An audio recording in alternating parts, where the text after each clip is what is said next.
Commodities. Commodities may be the cheapest asset class around right now.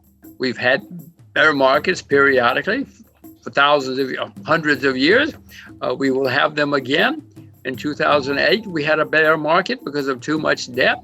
Well, David, since 2008, debt everywhere in the world has skyrocketed, staggering amounts.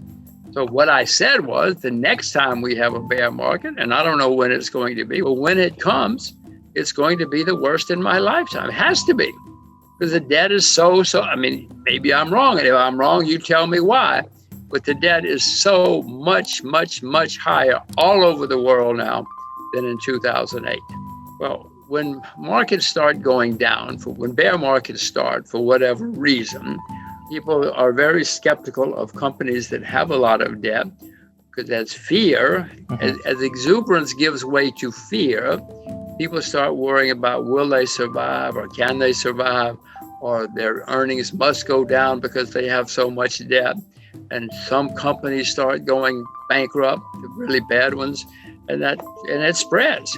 This is just a simple bear market now. I'm not making any of this up. It's happened hundreds of times in bear markets all over the world throughout history, and that's the way they work. As I look around the world, bonds are a bubble. Many stocks are making all-time highs. Property in many countries is certainly in a bubble. The cheapest asset class I know are commodities. Now, sugar's down 80%. Silver's down 50% from its all-time high. This is not a bubble. As I look at asset classes, at the moment, commodities seem to be the cheapest. I'm buying more commodities as we speak. You've launched an ETF, the Rogers Commodity Index Fund, back in the 90s. What were the components of this index, and how did you decide the percentage of allocation of components when you launched this ETF? Well, I was about to go around the world, but I realized that the commodity bull market was about to start. I wanted to invest in an index because I was going to be traveling. I looked at all the indices. None of them I wouldn't invest in any of them. They were all hopeless. So I came up with my own. There were over 35 components. And it was basically because I wanted it to be a worldwide index. Many of the indexes were pretty narrow that existed, and they were mainly U.S. centric. I wanted something that would give international, the cost of doing business, the cost of staying alive. So there were over 35 components, and the weightings were essentially based on oil was much heavier than sugar, because we all use a lot more oil than we use sugar in our lives. Oil is in the process of making a complicated bottom. Bottoms go up and down, and go sideways for a while, and then eventually they turn around and go up. We're beginning to see bottoms developing in energy because it takes a while, and because of the demand, which is down a lot, but we're making a bottom. Right. I have no idea of when it ends, 2021, 22, 23, but then it'll turn around and start going up again. What about, let's talk about gold and silver now. Gold is a commodity which has been around for centuries and will continue to be around for centuries, whether we like it or not. I'm an old peasant, and us old peasants know when things go wrong, we better have some gold. We better have some silver in our closet or under our bed, because it is the thing which will get us through when governments or currencies start having problems. Well, gold is near its all-time high. So gold is near its all-time high. I don't know what else I can tell you. It's not making lows. I'm not buying gold. Lots of people are being forced to sell their gold to buy food right now, especially in India, which is the largest gold country in the world. But I will be buying more gold, and I'll be buying more silver later. I'll buy more silver than gold because silver is much cheaper on a historic basis. Analysts I've spoken to have said that even though it's reached all-time highs, this is just the beginning of a larger bull run into potentially even newer highs. Can you see that happening?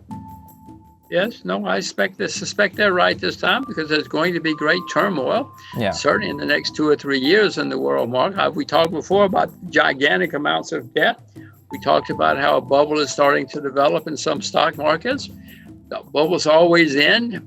When that ends, and when all this debt comes crashing in on all of us, many people are going to turn to gold and silver again. How is it possible that we have stimulus on such a large scale today? Would this have been possible back in the 80s or 70s?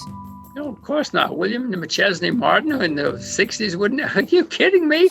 No. He was the guy who came up and said, well, my job is to take the punch bowl away when people start having fun. When they're not having fun, I give them all the punch they want. And when they start having too much fun, I take the punch bowl home.